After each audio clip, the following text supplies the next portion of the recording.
오늘 함께 살펴볼 하나님 말씀은 열왕기상 17장 17절부터 24절 말씀 한 절씩 나누어서 읽고 24절 말씀 우리 한 목소리로 읽겠습니다.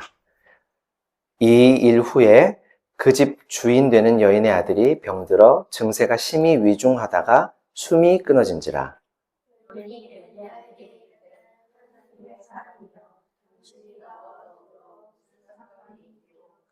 죄를 생각하게 하고 또 내 아들을 준비할 방법에게 주셨나이까. 엘리야가 그에게 그의 아들을 달라 하여 그를 그 여인의 품에서 받아 안고 자기가 거처하는 다락에 올라가서 자기 침상에 누이고 여호와께 부르짖으되 내 하나님 여호와여 주께서 또 내가 구하는 지식과 방법에게 있지 않는 이상 그 아들이 죽게 하셨나이까. 그 아이 위에 몸을 3번 펴서 엎드리고 여호와께 부르짖어 이르되 내 하나님 여호와여 원하건대 이 아이의 혼으로 그의 몸에 돌아오게 하옵소서 하니 그 아이의 몸이 몸으로 엘리야가 그 아이를 안고 다락에서 방으로 내려가서 그의 어머니에게 주며 이르되 보라 내 아들이 살아났느니라. 여인이 엘리야에게 이르되 내가 이제야 당신은 하나님의 사람이시요 당신의 입에 있는 여호와의 말씀이 진실한 줄 아노라 하니라. 아멘. 기독교의 핵심이 무엇일까라는 질문을 해보면 하나님, 예수님, 그리스도, 성령님, 구원, 생명, 그리고 하나님 나라, 용서, 포용, 사랑 여러 가지 대답이 떠오를 수 있겠지만 그 중심을 제대로 알기 위해서는 기독교를 가장 구체적이고 정확하게 설명하고 있는 책, 바로 성경을 살펴봐야 합니다. 물론 똑같은 성경을 보면서도 어떤 사람들은 우리와 너무나 다른 이야기들을 하는 사람들도 있긴 하지만 성경이 삼위 하나님과 하나님께서 이루어 가시는 구원을 기록한 책이다라는 큰 틀을 가지고 성경을 읽어간다면 성경은 명확한 진리를 우리에게 전달해 줍니다. 성경은 삼위 하나님과 하나님께서 이루어 가시는 구원을 기록한 책이죠. 이 말은 구원의 주체가 삼위 하나님이다라는 뜻입니다. 자, 그렇다면 그 구원의 대상은 누구일까? 바로 우리, 인간들이죠. 죄 때문에 하나님으로부터 멀어진, 하나님을 멀리 떠나서 죽은 우리를 구원의 대상으로 합니다. 이런 사실은 우리에게 참 은혜로운 선물이고 말이지만 동시에 굉장한 모순처럼 느껴지기도 해요. 왜냐하면 하나님께서 죄를 지은 우리, 하나님을 외면하고 떠나버린 우리를 바로 하나님께서 구원하시기 위해 하나님의 일을 시작하셨기 때문이에요. 자, 그렇다면 질문이 하나 생깁니다. 하나님은 왜 자신을 외면하고 떠나버린 죄인들을 구원하기로 결정하셨을까? 왜 구원하셨을까? 그 이유는 단 한 가지예요. 바로 사랑 때문입니다. 하나님은 자신을 외면하고 떠나버린 죄인들을 여전히 잊지 않고 사랑하고 계시기 때문이에요. 인간은 하나님을 높이기 위해, 찬양하기 위해 지음받은, 창조된 존재들이죠. 하지만 인간들은 코딩된 로봇처럼 무조건적인 반응을 보이는 존재가 아니라 창조주 하나님으로부터 지성과 감정과 의지를 부여받은 존재들이기 때문에 하나님을 찬양하고 높이기 위해서는 그만한 찬양할 만한, 높일 만한 이유가 있어야만 해요. 그래야만 우리의 찬양이 진정한 찬양이겠죠. 만약 그렇지 않다면 우리가 흔히 하는 영혼 없는 대답, 마음에도 없는 위선으로 하나님을 노래하고 있을지 모르죠. 우리들의 진정한 찬양의 이유, 우리가 하나님을 높이는 진정한 이유는 무엇이냐 하면 바로 하나님의 사랑이에요. 우리를 향한 하나님의 사랑이요. 우리 존재의 시작도 지성과 감정과 의지를 부여받은 그래서 살아있는 존재가 된 것도 창조의 이유를 버리고 떠나버린 죄인이 회복된 것도 바로 모두 하나님의 사랑 때문이에요.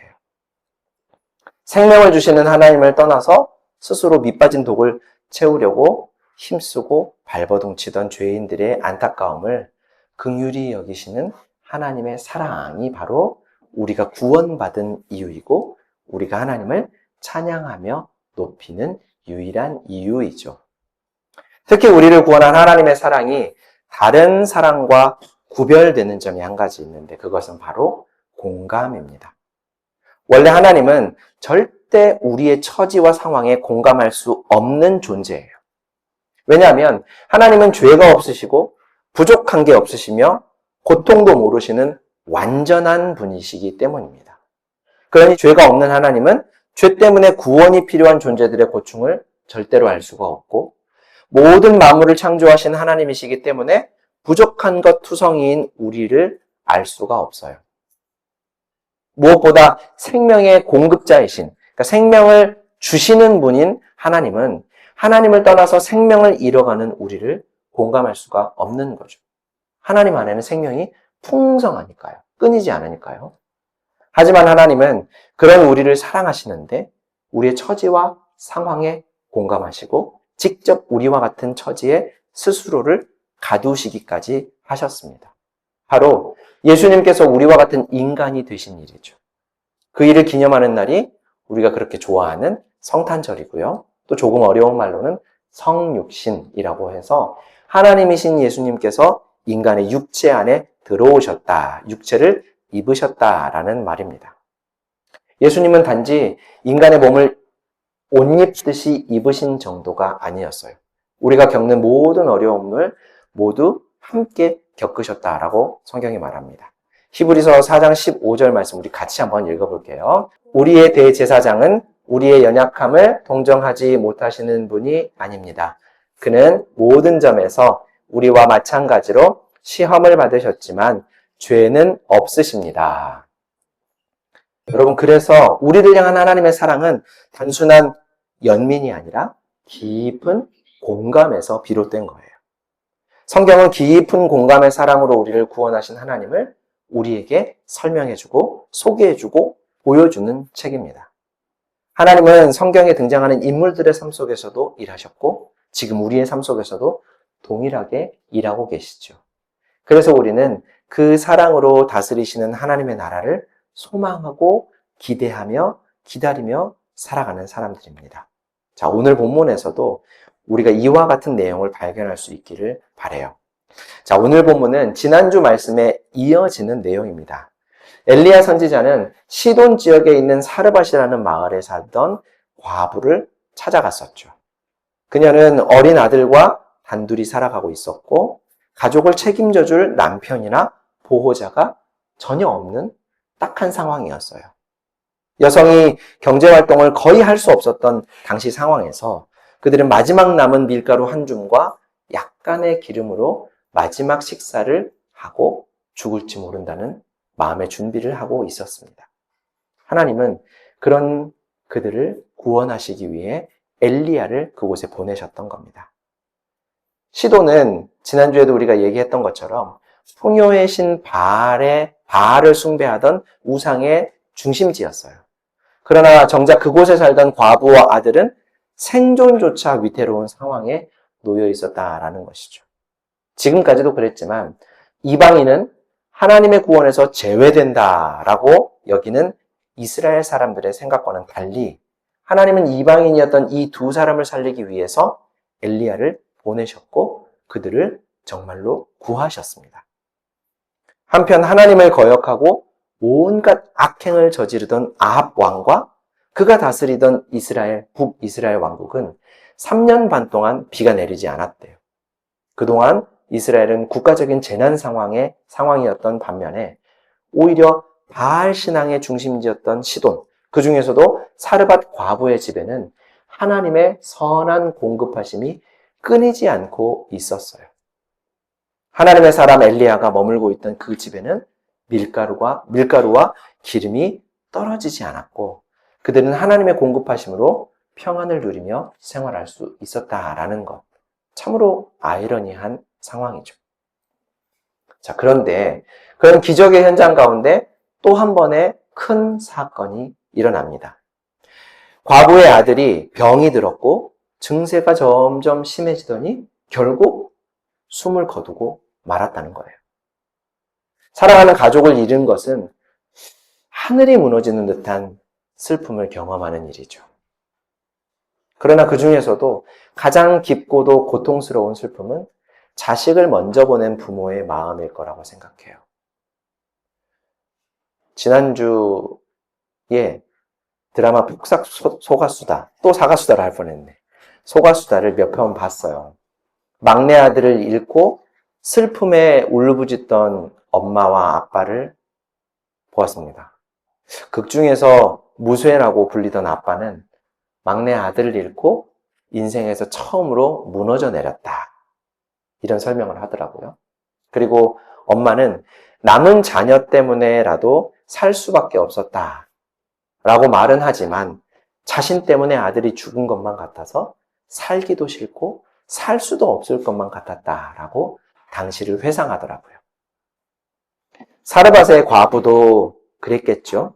18절 말씀 우리 같이 한번 읽어봅시다. 그러자 그 여인은 엘리야에게 이렇게 말하였다. 하나님의 사람이신 어른께서 저와 무슨 상관이 있다고 이렇게 저에게 오셔서 저의 죄를 기억나게 하시고 제 아들을 죽게 하셨습니까? 가족이라고는 단 한 명뿐이던 아들이 죽고 나서 여인은 엘리야를 찾아와서 말했습니다. 하나님의 사람이여, 도대체 당신이 우리와 무슨 관계가 있어서 우리를 찾아오고 내 아들을 이렇게 죽게 만드셨습니까? 여인이 저의 죄를 기억나게 하시고 아들을 죽게 하셨습니까? 라고 하는 말은 중요한 의미가 좀 담겨 있는 말이에요. 우선 이 말에는 모든 부모의 마음이 담겨 있습니다. 부모는 자녀들에게 못해줘서 미안한 마음, 해주고도 더 해주지 못해서 미안한 마음을 갖고 사는 존재들이에요. 상식적으로 이해가 되진 않지만 자녀를 향한 부모의 무한한 사랑의 마음이 여기서 느껴지죠. 그런데 만약에 내 아들이 갑자기 병에 걸려 죽었다고 생각해 보십시오. 정말 어떤 말로도 설명할 수 없겠지만 하늘이 무너져 내리는 것만 같고 세상이 다 끝나버리는 것만 같았을 거예요. 남겨진 가족들이 있었다면 그들 때문이라도 살아야겠다라는 희망을 가졌을지 모르지만 과부에게는 일말의 희망마저 꺼져버린 아주 절망적인 상황이죠. 우리가 자녀를 잃은 분들을 완벽하게 이해할 수는 없겠지만 가족을 잃은 경험이 있다면 아마 그보다 더 큰 슬픔으로 생각해도 틀리지 않을 것 같아요. 이보다 더 인간의 근본적인 마음이 여인의 말에 또 담겨 있는데 그것은 뼛속 깊이 새겨진 죄인들의 마음도 담겨 있습니다. 옛말에 잘 되면 누구 탓? 내 탓. 안 되면 조상 탓, 남 탓. 이렇게 말을 할 정도로 우리는 무슨 일이 있을 때 핑곗거리를 찾거나 누군가에게 책임을 전가하고 싶어 하죠.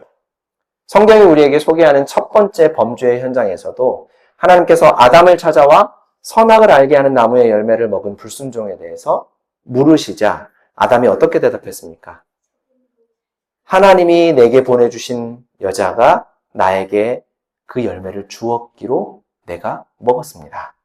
그러니까 아내가 주지 않았으면 안 먹었을 텐데 아내가 주니까 먹었다는 거예요. 고약한 점은 하와가 열매를 주었는데 그 하와, 그 아내는 하나님이 보내준 사람이다 라는 사실을 굳이 아담은 덧붙여서 이야기하는 겁니다. 결국 자신의 잘못은 아내 탓이고 아내는 하나님 탓이라는 거예요. 오늘 본문의 여인도 그래요. 그녀의 아들은 엘리야를 통해 하나님의 도우심을 받았습니다. 그렇죠? 식량이 떨어져서 굶어 죽을 위기에 놓였을 때 자신을 구해준 것이 누구였습니까? 바로 엘리야였고 그 엘리야를 보내준 하나님이었죠.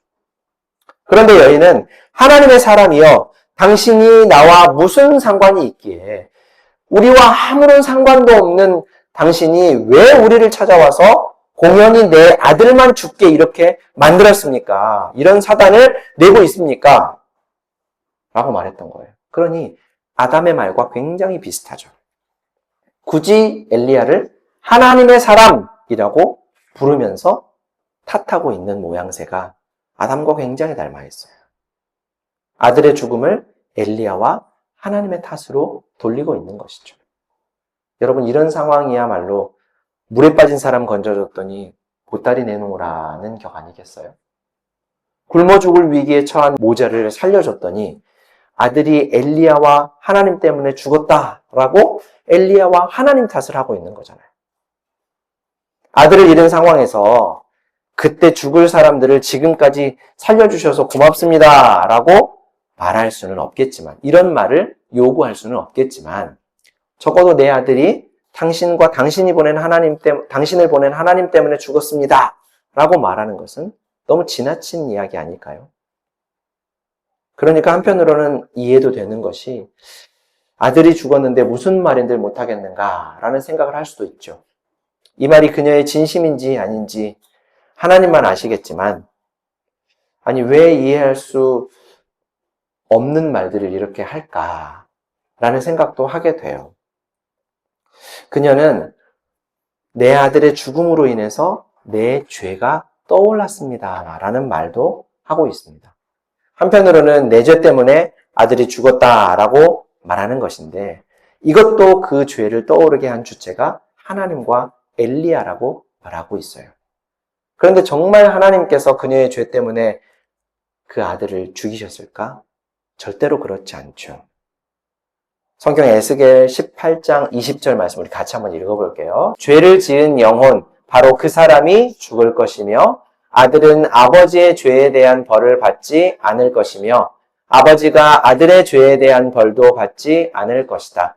의인의 의도 자신에게로 돌아가고 악인의 악도 자신에게로 돌아갈 것이다. 이 말씀은 이스라엘 백성들이 바벨론의 포로로 잡혀갔을 때 활동했던 에스겔이라고 하는 선지자가 이스라엘 백성들에게 전해준 하나님의 말씀인데요. 하나님은 이스라엘 백성들이 가지고 있던 잘못된 생각, 아버지가 신포도를 먹었더니 아들의 이가 시다, 조상이 지은 죄의 형벌, 죄의 심판을 자녀들이 받는다라는 것, 그들의 생각은 잘못됐다고 가르치고 계신 거예요. 개인이 받는 벌은 지극히 자신의 죄값, 개인의 죄값이라고 가르쳐 주시는 거죠. 사라가 과거의 경우도 같습니다. 엄마의 죄로 인해 아들이 죽은 것이 아니에요. 그렇다면 아들의 죄 때문에 그 아이가 죽은 것인가? 자기 죄 때문에 죽은 것인가? 아니, 아직 어린 아이가 무슨 죽을 죄를 지었길래 병에 걸려 죽었을까? 분명 죽은 아이는 사회법에서 규정하는 사형에 해당하는 죄를 짓지 않았을 거예요. 성경이 말하는 죄, 영원한 죽음, 지옥의 형벌을 받는 원인은 사회법을 어긴 행위를 말하는 게 아니죠. 하나님을 외면하고 떠난 삶을 가리켜서 죄라고 규정하는 것이 성경의 죄입니다. 그리고 죽음과 죽음을 유발하는 증상들은 생명의 근원이신 하나님을 떠나버린 그 결과로 찾아오는 죽음과 그에 따른 증상들이죠. 한번 그 예를 들었었지만 나뭇가지의 예를 기억하실 거예요.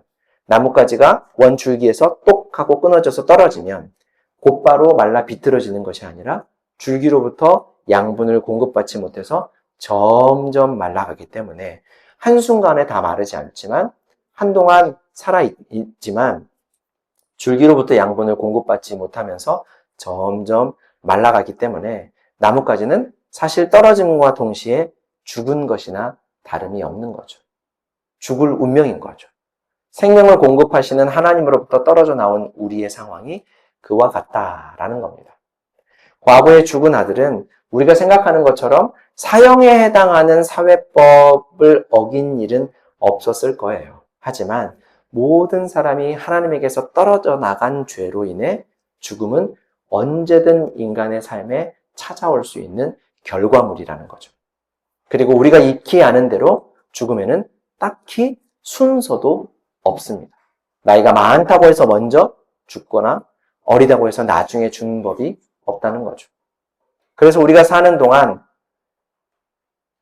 모든 것이 다 필요 없다, 뭐 이런 식의 염세주의에 빠져서는 안 되겠지만 언제나 죽음을 준비하며 살아야 한다라고 하는 것은 인생의 진리이죠. 특별히 우리 그리스도인들은 하나님 앞에 설 준비, 하나님을 내 생명의 주인으로 인정하는 믿음을 가지고 매 순간을 살아야 합니다. 모든 사람은 죽어서 하나님 앞에 서게 될 건데 그때 하나님은 우리가 이룬 업적이나 가진 것의 많고 적음이나 우리의 됨됨이를 묻지 않고 그리스도를 믿는 믿음을 요구하신다라고 하기 때문이에요. 아들을 잃은 여인은 엘리야를 찾아와서 깊은 슬픔으로 울부짖었습니다. 그녀를 본 엘리야는 어떻게 했을까? 그녀에게 아들을 달라고 해서 여인의 품에서 아이를 건네봤습니다. 그리고 여인이 내준 다락방으로 올라가요. 이스라엘의 전통 가옥 구조는 보통 2층에서 3층 정도로 이루어져 있는데 1층에는 주방과 또 먹을거리들을 저장하는 공간들이 있고요. 또 가축을 혹시 키우는 집이라면 그 가축도 1층에서 키웠다고 해요. 그리고 가족들이 생활하는 방, 침실이나 이런 것들은 다 2층에 있었다고 합니다. 그리고 3층에는 옥상이 있고 거기에 조그마한 다락방들이 있었는데 그 다락방에는 창고로 사용을 하거나 또 곡식을 말리는 용도로 사용하는 것이 3층 옥상과 다락방이었다고 해요. 집주인이었던 여인은 엘리야에게 다락방을 내주었던 것 같아요. 근데 먹을거리도 없어서 죽을지도 몰랐던 여인이 3층 집의 주인입니까? 부자 아닙니까? 이렇게 생각할지 모르겠어요. 엉뚱한 생각이지만 옛날의 집은 전적으로 거주 목적으로만 사용을 했기 때문에 전혀 그렇지 않다는 거 알아주셨으면 좋겠어요. 엘리야에게 다락방을 내주었다라는 것을 말하기 위해 17절에 집주인아 라는 말을 쓰고 있을 뿐이지 그녀가 집을 가진 재력가였다라는 뜻이 전혀 아닙니다. 자, 엘리야는 과부의 품에서 죽은 아들을 받아서 다락방, 자기가 생활하고 있던 공간으로 올라갑니다. 그는 죽은 아들을 자기 침대에 눕혀놓고 주님께 울부짖었습니다. 주 나의 하나님, 어찌하여 내가 머물고 있는 이 집의 과부에게 이렇게도 무서운 재앙을 내리십니까? 어떻게 저 여인에게서 아들을 빼앗아 가십니까? 그렇죠. 정말 무시무시한 재앙과도 같은 일입니다. 왜요? 어쩌면 엄마에게 이 아들은 전부였을지 몰라요. 그녀가 살아있는 유일한 이유이고 그녀의 유일한 기쁨이었을지 모른다는 거예요. 그러니 아들의 죽음은 그녀의 삶을 송두리째 앗아간 것과 다르지 않았을 겁니다. 엘리야는 하나님의 보내심에 따라 과부와 그 아들의 집에 와서 생활을 했었어요. 그동안 하나님의 공급하심에 따라 먹고 마시며 과부와 또 그 아들과 함께 동고동락하는 그런 사이였습니다. 마치 가족이 되었던 거죠. 엘리야도 3년 반 동안 험한 세월을 보냈어요. 자기 나라의 악한 왕을 찾아가서 온 나라에 재앙이 찾아올 것입니다 라는 예언을 했죠. 하나님께서 지시한 것들 전달한 것이지만 무섭지 않았겠습니까? 두려웠겠죠. 정말 왕 앞에 섰을 때 내가 해야 될 그 말을 꺼낼까 말까 수없이 고민하고 아마 왕의 얼굴을 보면서 오금이 저렸을 거예요. 지금도 대통령이나 고위 관직자를 찾아가서 당신 때문에 우리나라가 앞으로 큰 어려움을 겪게 될 것입니다. 이런 말을 하게 된다면 얼마나 두렵겠습니까? 하물며 왕 앞에서 얼마나 엘리야는 두려웠겠어요. 그 이후로 하나님께서 보내신 과부의 집에서 엘리야는 함께 먹고 마시며 지낸 세월이 벌써 3년이 되었습니다. 어렵고 힘든 때 하나님의 품에서 함께 지내면서 마음으로 큰 의지가 되었던 가족 같은 사이죠. 그런데 그 집의 아들이 갑자기 죽었으니 엄마는 물론이거니와 엘리야도 얼마나 슬프고 가슴이 아팠겠어요. 엘리야의 아들이 아니지만 그래서 엄마만큼은 아니지만 엘리야도 못지않게 가슴이 찢어질 것처럼 슬펐을 겁니다. 엘리야는 죽은 아들의 그 엄마의 아픔과 슬픔을 공감하면서 하나님께 울부짖고 있었던 거예요. 그리고 그는 죽은 아이 위에 3번 엎드렸다 일어났다 엎드렸다 일어났다 몸과 몸을 맞추고 하나님께 울부짖으며 기도했어요. 하나님, 제발 이 아이의 숨이 돌아오게 해주십시오. 아이를 살려주십시오. 죽은 이의 몸에 자신의 몸을 가져간다라는 설명이 좀 어떻게 보면 기괴하게 보일지 모르지만 당시 관습으로 내 생명을 주고라도 죽은 사람을 살려주십시오라고 하는 간절한 마음을 담은 행동인 것으로 보여요. 아들을 잃은 여인의 슬픔과 아픔을 같이 하고 더 나아가서는 자신의 목숨을 주고라도 죽은 이 아이를 살리고 싶어 한다는, 살리기를 원한다는 엘리야의 기도에 하나님은 응답하십니다. 오늘 본문 22절, 23절 우리 같이 한번 읽어볼게요. 주님께서 엘리야가 부르짖는 소리를 들으시고 그 아이의 호흡을 되돌아오게 해 주셔서 그 아이가 살아났다. 엘리야는 그 아이를 안고 다락에서 내려와서 아이를 돌려주면서 말하였다. 보시오, 아들이 살아났습니다. 하나님은 엘리야의 간절한 기도를 들어주셨다고 하죠. 아니, 정확히는 아들을 잃고 울부짖는 엄마와 자신의 목숨을 대신 주고서라도 아이를 살리고 싶다는 선지자의 울부짖음을 들어주셨던 거예요. 다시 살아난 자신의 아들을 본 여인은 엘리야에게 이렇게 말합니다. 24절 같이 읽습니다. 그 여인이 엘리야에게 말하였다. 이제야 저는 어른이 바로 하나님의 사람이시라는 것과 어른이 하시는 말씀은 참으로 주님의 말씀이라는 것을 알았습니다. 여인은 이 일로 비로소 엘리야가 하나님이 보내신 사람이다라는 사실과 그가 전하는 말이 하나님의 말씀이라는 사실을 알게 되었다라고 하죠. 자신의 아들이 죽은 원인이 엘리야와 그를 보낸 하나님에게 있다라고 남탓을 했던 여인의 말이 엘리야와 그를 보낸 참 하나님을 이제서야 내가 알게 되었습니다 라고 하는 신앙의 고백으로 바뀌게 되었던 거예요. 자, 사랑하는 성도 여러분, 오늘 본문은 우리에게 생명을 주시는 분, 생명을 주관하시는 분은 바로 하나님이시다라는 사실을 가르쳐주고 있습니다. 엘리야가 죽은 아이의 몸에 누웠기 때문이 아니에요. 하나님은 아들의 죽음이 자신의 죄인 것 같아 울부짖고 또 엘리야와 하나님을 탓하던 여인에게 하나님은 엄마의 죄로 아들을 죽이시는 분이 아니라는 것을 가르쳐주고 계셨던 거예요. 또 생명을 주시는 하나님의 구원 계획은 이스라엘 민족으로 태어났기 때문에 얻는 것이 아니라 전적으로 하나님의 계획과 선택에 따라 결정된다라는 것을 가르쳐 주셔요. 이스라엘 백성은 자기 민족, 이스라엘 민족 이외에는 절대로 구원받을 수 없다라면서 강력한 선민의식을 가지고 살았죠. 심지어 그들은 예수님께서 이 땅에 오셨을 때에도 이스라엘 민족만 우월하기 때문에 구원을 얻게 될 것이고 타민족은 모조리 지옥에 가게 될 죄인들, 멸망당할 죄인들로 여겼어요. 이스라엘 민족으로 태어나는 것이 구원의 유일한 조건으로 생각했던 거죠. 이에 예수님은 내가 진정으로 너희에게 말한다. 엘리야 시대에 3년 6개월 동안 하늘이 닫혀서 온 땅에 기근이 심했을 때에 이스라엘의 과부들이 많이 있었지만 하나님의 엘리야를 그 많은 과부 가운데서 다른 아무에게도 보내지 않으시고 오직 시돈에 있는 사렙다 마을의 한 과부에게만 보내셨다 라고 말씀을 하시면서 민족적인 우월감, 선민의식, 인종에 대한 차별과 편견을 꾸짖고 계셨어요. 사랑하는 성도 여러분, 생명을 주시는 하나님, 구원을 베푸시는 주권자 하나님의 백성인 우리는 그러면 어떤 삶을 살아야 할까?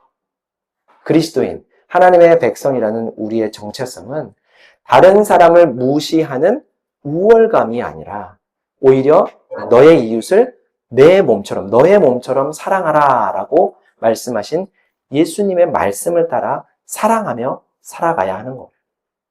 그리고 여인의 죽은 아들 대신 자신의 생명도 아깝지 않게 여기며 슬픔 당할 이의 슬픔에 공감하고 아파하는 이의 아픔에 공감하면서 함께 울고 부르짖었던 엘리야처럼 우리 이웃의 아픔과 슬픔에 공감하면서 사랑해야 합니다.